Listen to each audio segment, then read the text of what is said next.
Buried under ice. The year was 2137. The world had changed. Cities floated in the sky. People traveled to Mars. But some places on Earth were still wild, untouched, and dangerous. One of them was the Arctic. A man named Ethan Cross walked alone in the freezing wind. He was an explorer, a risk-taker. He didn't work for any government. He was searching for something he couldn't explain. He had heard strange signals, not from a satellite, not from a human. The signal came from under the ice. Ethan wore a heavy coat and special boots. His face was red from the cold. Snow hid his goggles like small stones. He checked his small drone on the tablet in his hand. Beep, beep, beep. The drone picked up a weak signal again. "It's here," Ethan whispered. He looked around. Only white snow, sharp ice, and empty silence. The place was dead. But the signal, it was alive. He set up a scanner. It beeped faster. Then something strange happened. The screen on his scanner blinked blue, then purple, then went black. "What the?" he said. All his gear turned off. His flashlight, his tablet, even his drone fell from the sky. He was alone now. No signal, no light, just the wind. But something pulled him forward. Ethan picked up a metal rod and started hitting the ice. He hit it again and again. The sound echoed deep below. Then, hurrah! The ice broke. He jumped back and looked down. His eyes went wide. Under the clear ice, maybe 10 feet below, was a body. A woman, but not a human woman. She was glowing faintly. Her skin was pale blue, almost silver. Her eyes were closed. Her hair floated like silk in the ice. Ethan couldn't believe it. "A frozen alien," he whispered. She wasn't dead. He could see small bubbles of air near her nose. She was breathing. Still alive. His heart pounded. He had found something impossible. Something that could change the world. He turned on his backup camera and took one picture. But suddenly, boom! The ice around him shook. A deep sound came from below. Not natural. Like a machine or a warning. He ran back and covered the hole with snow. "No one can see this," he said. He had a choice. He could tell the world. Or he could protect her. Ethan chose to protect her. That night, he sat in his snow shelter, trying to stay warm. The wind howled outside like wolves. He looked at the photo again. The alien woman was still there. Still peaceful. Her hands were folded. Around her neck was a small crystal, glowing softly. It looked alive. Ethan stared at the screen. His hands shook. This is not just a body," he whispered. "She's a message, or a gift, or maybe a warning." He didn't sleep that night. The next morning, he used his tools to carefully cut around the ice block. It took hours. He used heat rods to keep her frozen but not hurt. Slowly, he lifted her into a special box and covered it with dark film. He placed the box on his snow rover and started driving back. But then, his radio turned on by itself. A voice came through. "Explorer Ethan Cross, return to base immediately." Ethan's eyes went wide. How did they know? He didn't reply. "You are carrying restricted material. Stop your vehicle." He turned off the radio. "No, not yet," he said. "She's not going into a lab. She's not a thing. She's someone." He drove fast. The snow rover moved across the ice like lightning. Satellites above tried to track him, but his systems stayed jammed. The signal from the alien woman was blocking them. 3 hours later, Ethan reached an old underground base, his personal lab, hidden for years. He parked inside, sealed the doors, and turned on the lights. Carefully, he lowered the ice block into a glass tank. He placed heaters and sensors around it. Then he stood in front of her and whispered, "I don't know who you are, but I'm going to help you." The woman didn't move. but the crystal on her neck pulsed once, like it hurt him. Thump, thump, like a heartbeat. Ethan stepped back, and for the first time, he felt something inside him. A connection. This was the start of something big, something the world wasn't ready for.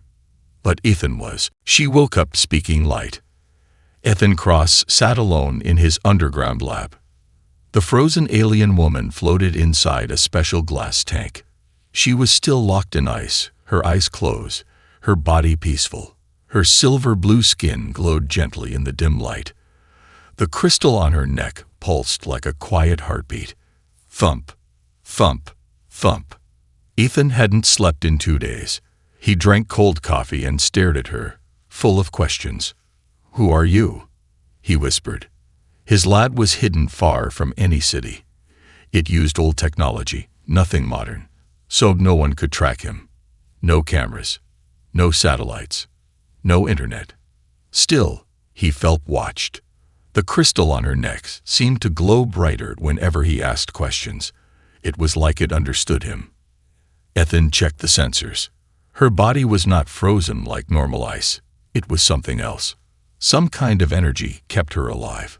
Ancient, but intelligent. He called it living ice. Her brain waves were active, dreaming. Maybe. She wasn't dead. She was waiting. 3 more days passed. Ethan used warm air and sound waves to slowly melt the ice. Not too fast. He didn't want to hurt her. Every hour, he sat beside the tank, watching, listening, talking to her softly. He told her about Earth, about how people had reached Mars, about war, peace, music, and books. He didn't know why, but he felt close to her, like she was listening from the other side of the ice. Then on the 6th night, something strange happened. The lights in the lab flickered. The machines beeped, then stopped. Ethan rushed to the tank. The ice was almost gone, and her eyes were open. Her eyes were not like human eyes. They were silver and violet, glowing like stars. She looked at Ethan, not with fear, but with deep understanding. Ethan stood still. He couldn't speak. Then she raised her hand, and light came out of her fingers. Soft beams of glowing light moved in the air, shapes, colors, symbols. They floated like butterflies, dancing in front of Ethan. He stared, confused.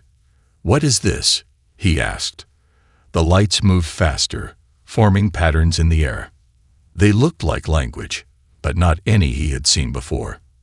And then something incredible happened. The lights touched Ethan's forehead. Flash. Ethan fell to his knees, his mind filled with colors, feelings, and images. He saw stars being born, a planet of glowing cities, tall, graceful people like her, walking under 2 suns. Then war, fire, screams, a black sky filled with burning ships.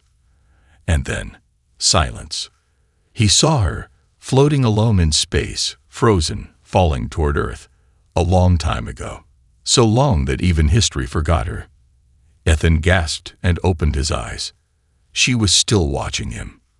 You're the last one," he said softly. The woman blinked slowly, as if she understood. She lifted her hand again and pointed at her crystal. Ethan leaned forward. "What is it?" The crystal opened like a flower. Inside was a small sphere of light, spinning gently. Suddenly, it flew out and floated in front of Ethan's chest. Before he could react, it entered his body. He screamed, but there was no pain. Only change. Ethan fell back, breathing hard. He could feel it inside him, a warm, soft light in his chest. His hands shook. His thoughts were clearer than ever before.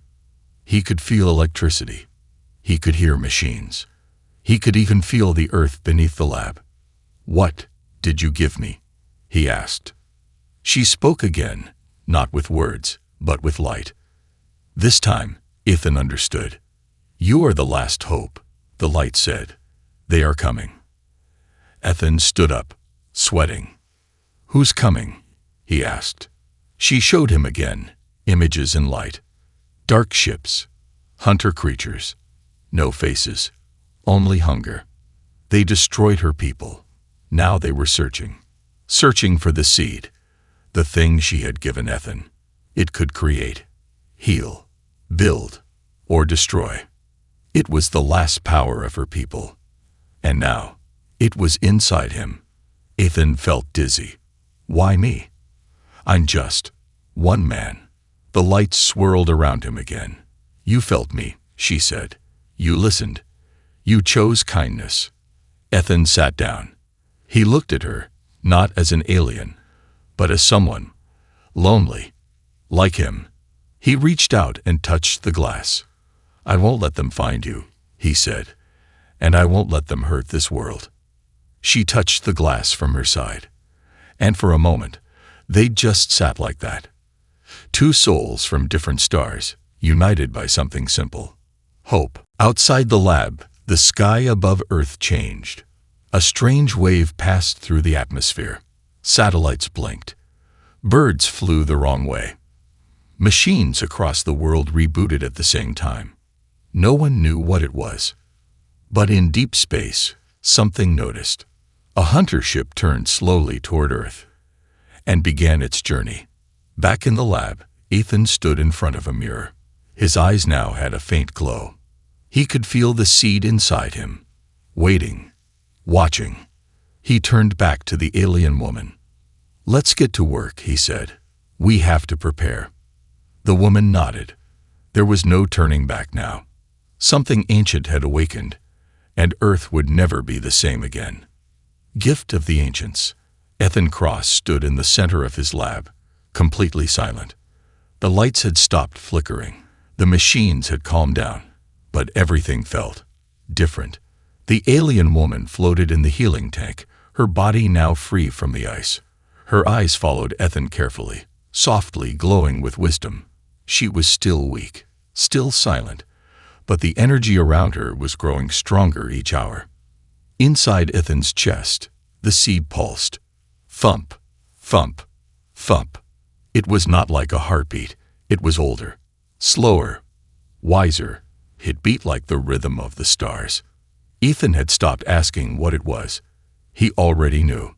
It was alive. The next morning, Ethan stood outside the lab, watching the sunrise. The sky burned gold and orange. The cold wind brushed against his face, but he didn't feel it much anymore. His senses had changed. He could hear the snow falling on trees.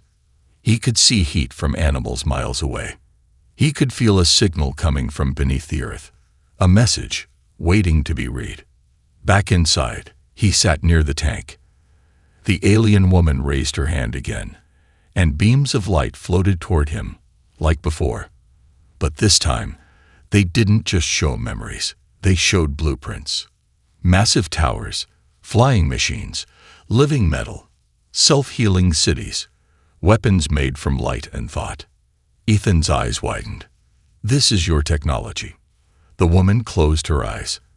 A single tear slid down her silver cheek. The lights changed again. He saw her people, tall, strong, beautiful, working together, creating wonders. They weren't just advanced. They were peaceful. They sang while they built. They danced while they learned. But then came the hunters. Dark, cold, endless. They didn't want to rule. They wanted to erase. They feared the seed. So they destroyed every world that carried it. Only one seed remained. The one inside Ethan now. Ethan stood slowly. His voice was soft but strong. You gave me the last gift of your people, he said. Why? The light around the woman danced in the air. Because you chose to protect me when you didn't have to. The seed inside Ethan responded. Suddenly, the blueprints from the woman entered his mind fully. Not just as pictures, but as knowledge. He knew how to build a healing chamber from scrap metal. He knew how to create power from thin air. He understood how to link machines directly to thought. It was terrifying and beautiful. He ran to the old workshop in the back of his lab. With shaking hands, he grabbed tools. Metal bent for him like paper. Wires moved when he reached for them. In just 1 hour, he built a small cube. He touched it, and it hovered. Ethan laughed. This changes everything. That night, he dreamed. Not of Earth, but of something below it. The seed pulled his mind into the planet's crust. He saw an ancient ruin deep underground. Not human, not alien. Something in between. It pulsed with the same energy. Ethan woke up sweating. "There's more of you," he whispered. "More pieces, hidden on Earth." The seed pulsed faster, like it agreed. He told the alien woman what he had seen. She looked at him with soft eyes. "The seed finds its path. It remembers," she said through light. "It came here long ago. Before humans. Before language. It waited for someone like you." Later that day, Ethan built something new. A scanner tuned to seed energy. He turned it on. It pointed south, toward the mountains. But before he could leave, alarms in the lab began to beep. A satellite feed came to life. Ethan stared at the screen. A black object entered Earth's orbit. Small, fast, silent. It wasn't from Earth. The hunters had found them.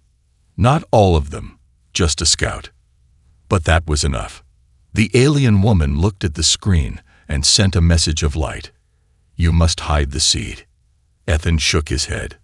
"No, I'm done hiding." He activated his new cube device. A protective field spread around the lab. It shimmered like water, invisible to radar and drones. Ethan then opened an old backpack, placed a tiny light from the seed inside it, and looked at the woman.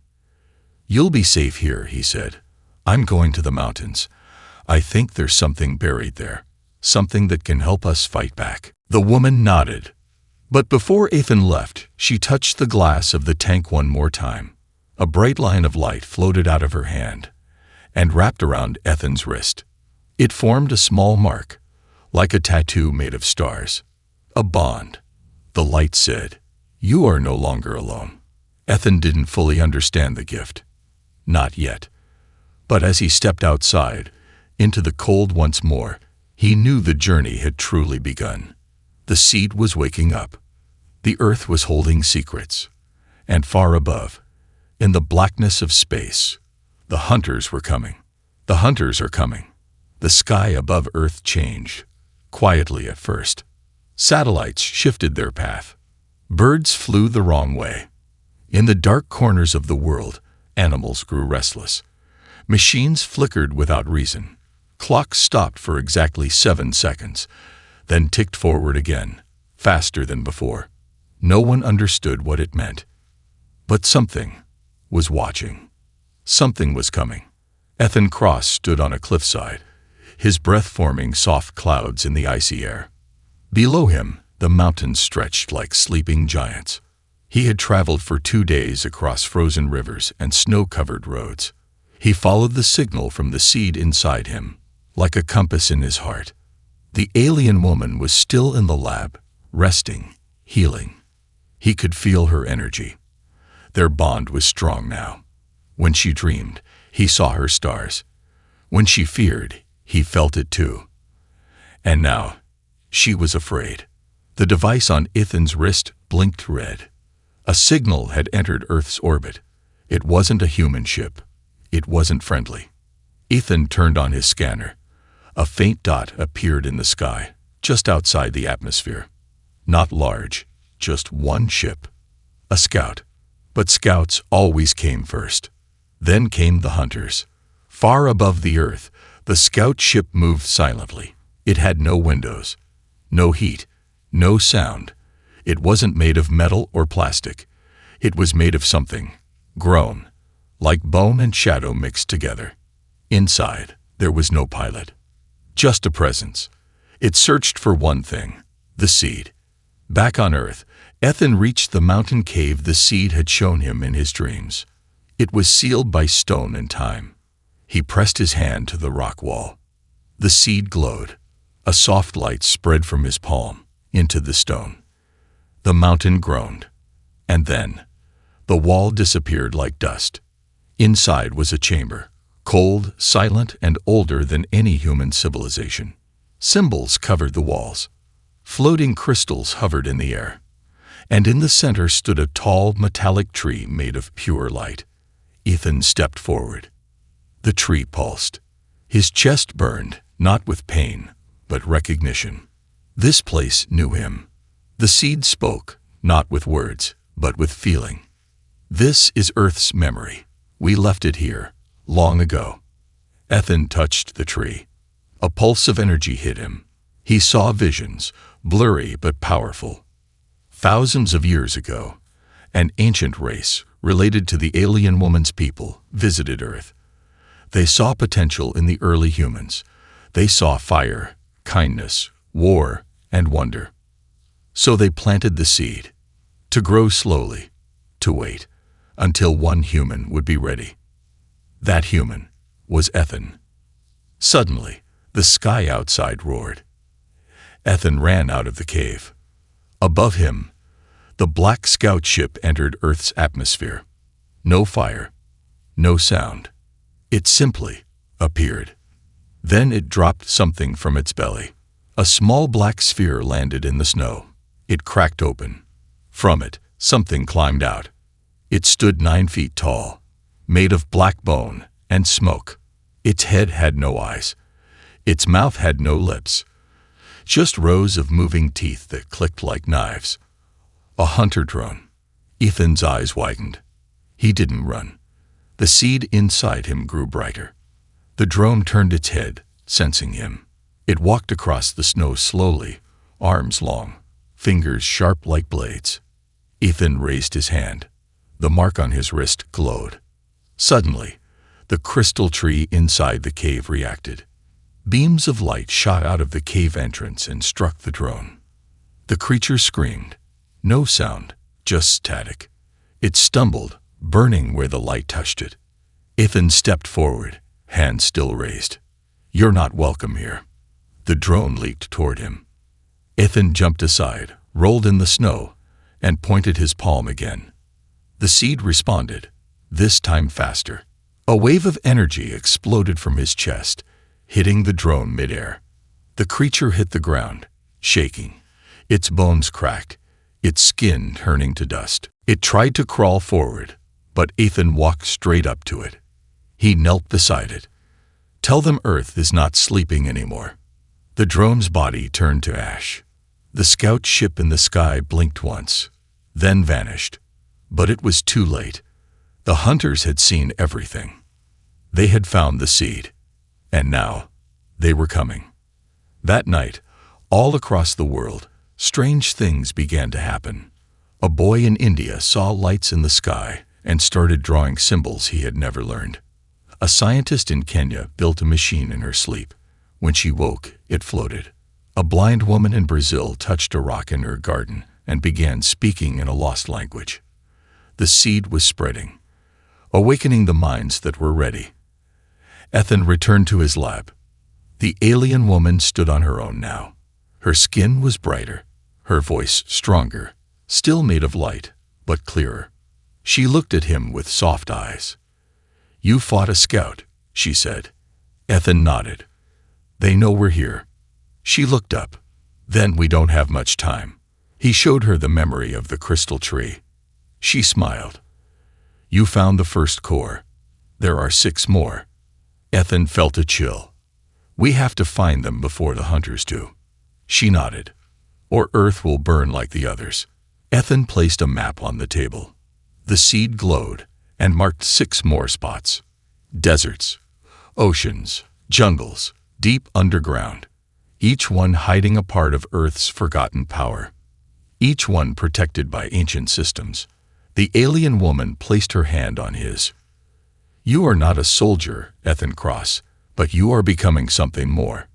Ethan smiled softly. "I don't want to be a hero."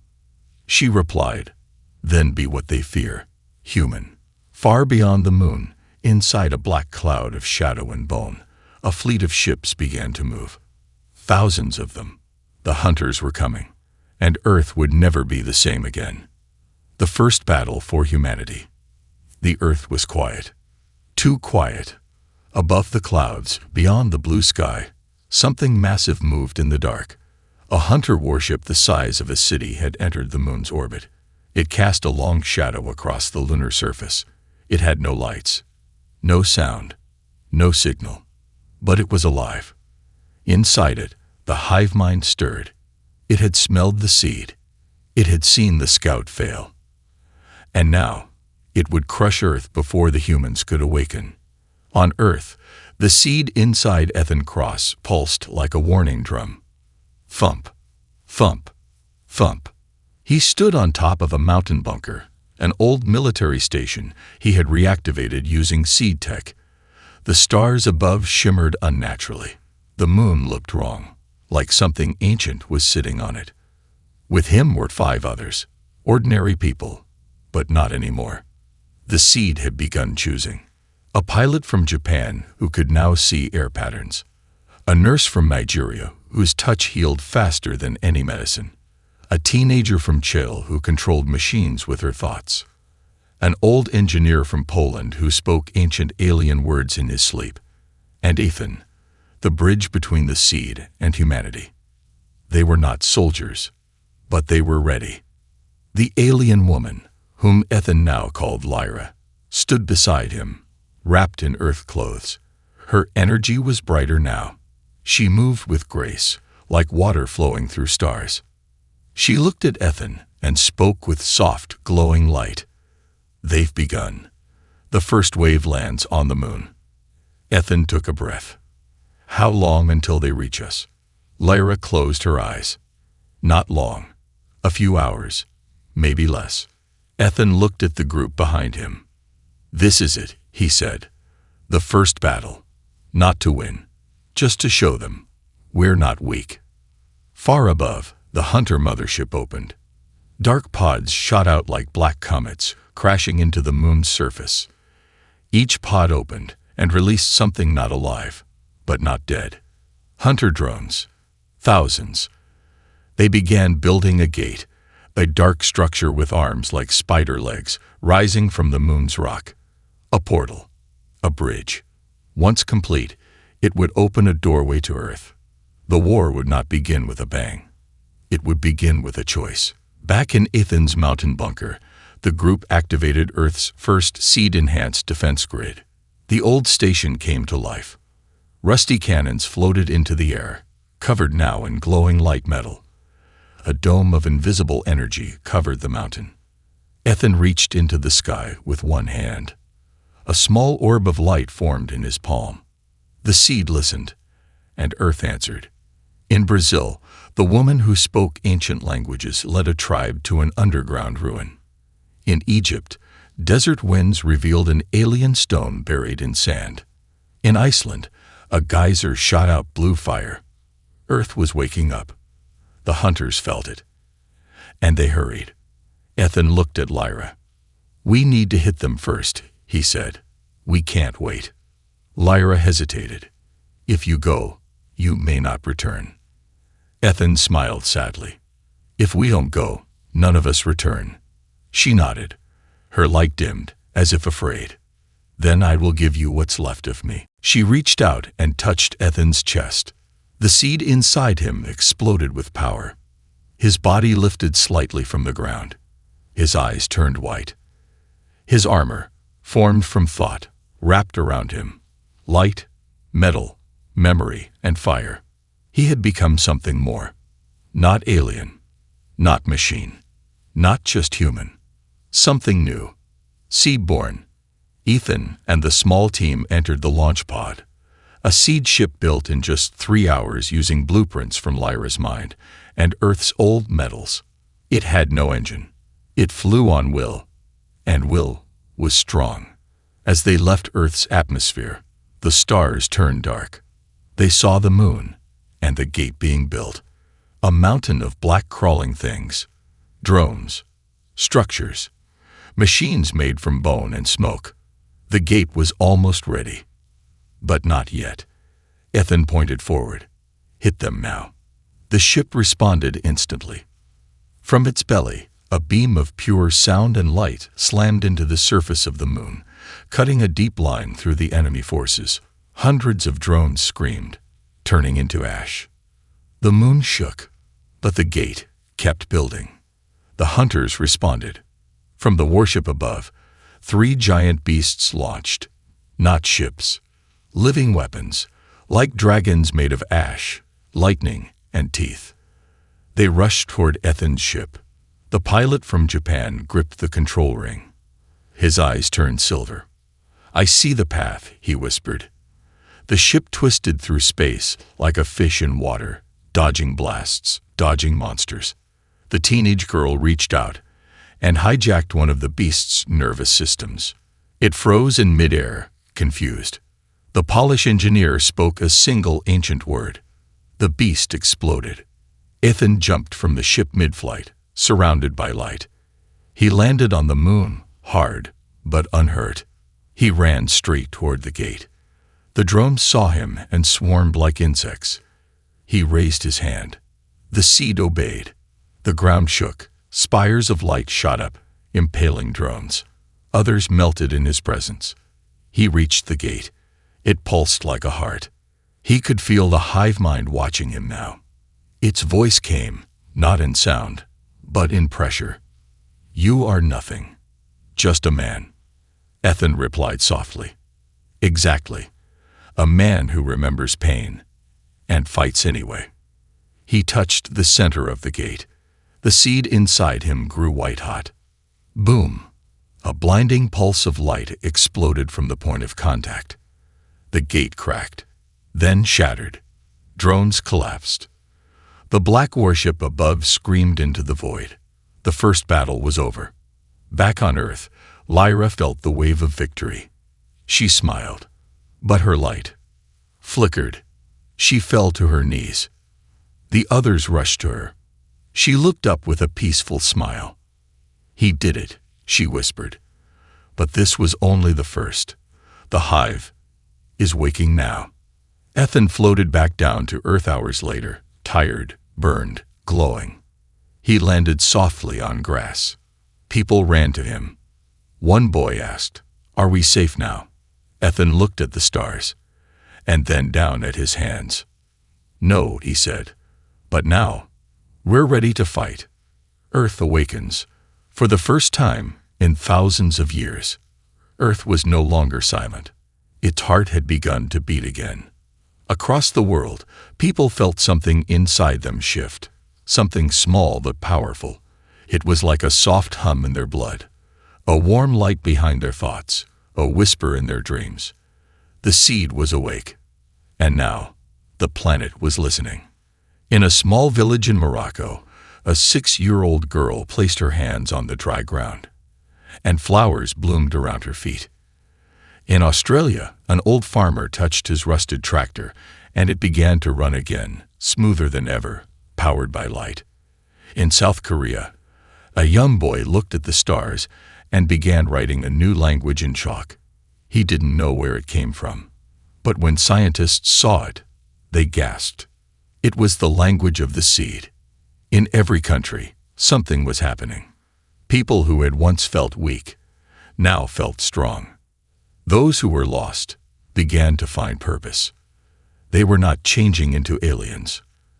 They were becoming more human, connected, awake, alive. In a hidden mountain bunker, Ethan Cross stood silently. His body still glowed faintly. The seed inside him had calmed, but its presence was stronger than ever. He had destroyed the first hunter gate on the moon, but he knew it was only the beginning. Lyra, his alien companion, was growing weaker. Her life force was fading. She had given too much of her energy to help Earth rise. She lay inside a glowing healing pod, surrounded by soft lights and humming crystals. Ethan sat beside her every day. He held her hand gently, even if it was cold. "You can rest now," he whispered. She opened her eyes, barely, and gave him a soft smile. "Not yet. You still need me, for a little longer." Earth's leaders, at first, panicked. Strange reports flooded in. Energy readings from ancient ruins. People building floating machines in their backyards. A girl in Mexico who healed her mother with a single tear. a blind monk in Tibet who saw through time. At first, governments tried to control it, but they failed. This wasn't a virus. It was an awakening. Ethan stood before a council of world leaders, called through an emergency global network. Holograms flickered across the room. Generals, presidents, scientists. He didn't speak like a politician. He spoke like a man who had seen the stars burn. "There's no going back," he said. "Earth is changing. The seed has chosen us. You can either fear it or rise with it."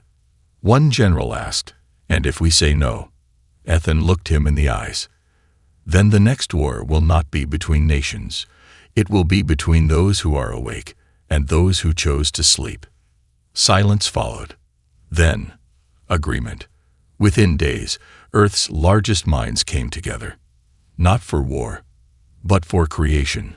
A team in Kenya began building the first seed-powered satellite, capable of scanning the solar system in seconds. In India, a floating city blueprint was unlocked by a 14-year-old girl. The city would be powered by Earth's magnetic field and house over 1 million people.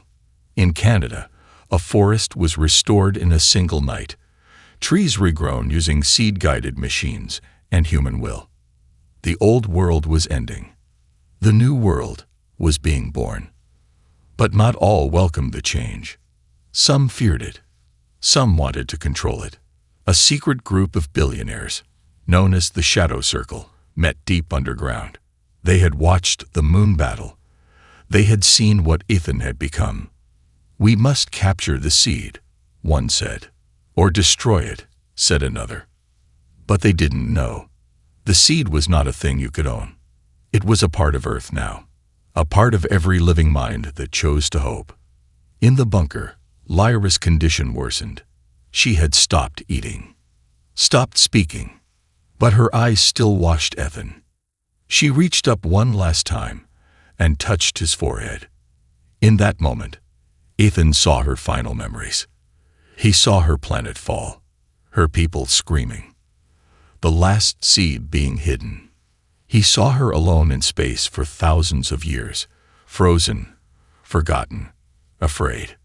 And then he saw himself, the moment he found her under the ice, her last hope, her final choice. Ethan fell to his knees beside her pod. Tears rolled down his cheeks. "I won't let your sacrifice be wasted," he whispered. "I'll protect this world. I promise." Her lips moved once more, barely. "Then Earth will stand." Later that night, the seed inside Ethan pulsed violently. He walked outside. The stars above were darker than usual. Something was coming. Not a scout. Not a drone. A hunter warlord. One of the high commanders of the Hive. A ship 5 times bigger than the moon's gate. It had begun moving from the edge of the system. Slow, steady, and deadly. It would reach Earth in 6 days. Ethan called a global broadcast. He appeared on every screen, every phone, every satellite. No ads, no politics, just a man with glowing eyes, standing under a burning sky. "They are coming," he said, "not just to destroy Earth, but to erase what we're becoming. You don't need to fight with guns. You need to fight with your minds, with your hearts, with your choices. The seed is in you now. Not all at once, not all the same way, but it's there. And when they land, I want them to see the truth. That humanity is not weak. That Earth will not kneel." In the hours that followed, something happened that had never happened in Earth's history. The people of the planet began working as one. Languages didn't matter. Flags didn't matter. They shared plans, shared tools, shared power. It didn't look like war. It looked like a rebirth. The seed grew stronger. Ethan could feel it waking in cities, towns, and villages, in the hearts of people who had once felt small. No more waiting. Earth was no longer sleeping, and the hunters would soon learn. This planet fights back. The last stand, and a new beginning. The stars were no longer peaceful. In the black space beyond Earth, a shadow moved like a storm. Not one ship, not 10, thousands. The Hunter Armada had arrived. Their leader, known across galaxies as the Warlord of Silence, stood on the bridge of his flagship. He had no eyes, no skin. His body was made from memory and fire. His voice was the sound of dying suns. He pointed a long finger toward Earth. End the seed. On Earth, people watched the skies with quiet courage. Children stood beside their parents, holding glowing crystals in their hands. Soldiers put down their guns and picked up seed tools. Old scientists, young farmers, artists, and teachers worked together, faster than ever before. There were no borders now. No flags. Just one voice. One planet. In the hidden bunker, Ethan Cross stood before a table covered in ancient maps and new technology. The seed inside him glowed white-hot. It was no longer just energy. It was alive. A part of him. A part of Earth. Beside him stood Lyra, pale and quiet, her light almost gone. "You should rest," Ethan whispered. She smiled weakly. "No, this is my world now too." The Council of Earth leaders had given full control to Ethan's team. Not because of politics. Because of trust. They had seen the moon gate fall. They had seen humanity awaken. And now, they prepared for the final stand. Operation Dawnbreaker began. Around the world, seed-empowered stations launched into orbit. Floating cities rose into the skies. Defense towers lit up like fireflies. People who had never held power now shaped it with thought and light. Every human mind touched by the seed became a soldier, not in war, but in will. And still, the darkness came closer. From the stars, the warlord unleashed the first wave. Massive spears of shadow fell from orbit, crashing into oceans, mountains, deserts. Creatures of bone and silence climbed from the wreckage. Hunter beasts taller than buildings began to march. Earth shook, but did not break. In South America, a group of children used seed sound to freeze a hunter beast mid-step. In Germany, farmers drove seed-modified tractors into battle, shielded in force fields of will. In Nigeria, old women sang in harmony, and the air itself pushed back against invading drones. Earth had no single army. It had everyone. Ethan launched into space with a small team in a seed-fueled ship made of crystal and light. Their target, the warlord's flagship. The warlord saw him coming and smiled. "You carry the last seed," he spoke into Ethan's mind. "When you fall, your world will return to dust." Ethan answered aloud. "No, when you fall, the stars will remember us." As the ship neared the flagship, massive hunter constructs attacked. Ethan's team fought back, using light weapons born from imagination, truth, and trust. The pilot from Japan dodged shadow blasts like wind and water. The girl from Chile overloaded a hunter ship with pure will. The old man from Poland whispered a seed word that cracked a mountain in half. But still, the warlord waited. Ethan reached the heart of the flagship. He walked alone, surrounded by black silence. At the center stood the warlord. Tall, terrible, timeless. "You are just a man," the warlord said. "Your bones will forget. Your people will kneel." Ethan stepped forward. He held the seed in his hands. It pulsed like a star. "No," he said. "We remember. That's what makes us strong. We remember pain. We remember love. We remember the moment we chose not to give up." The warlord attacked. Dark energy crashed into Ethan's body, throwing him across the room. He hit the ground, bleeding. The seed flickered. On Earth, people felt it. The boy in India, the nurse in Nigeria, the scientist in Canada. Even Lyra, barely alive, felt the pain. But they didn't cry. They stood, all of them, and raised their hands. Across the world, 1 billion people focused on one thing. "Stand, Ethan."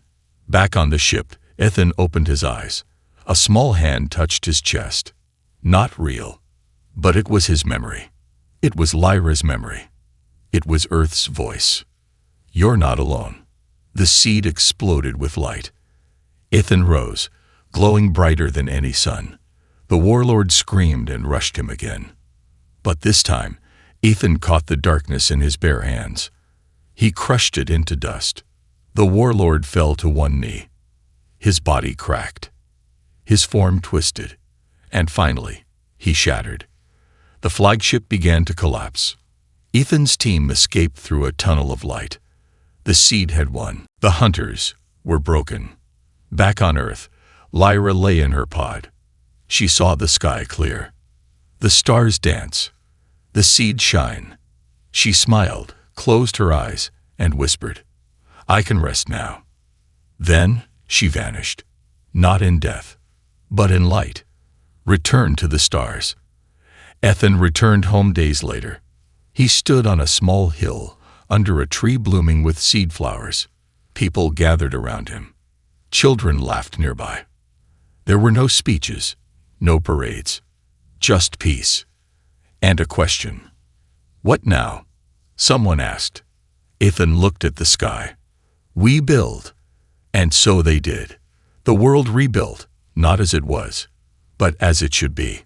Floating cities, clean oceans, no hunger, no war, a place where minds were open, where kindness was strength, and where humanity stood not as rulers, but as guardians. Years later, a girl found an old journal. It was Ethan's. The last page read, "She gave me the seed. I gave it to the world. And the world gave back something beautiful."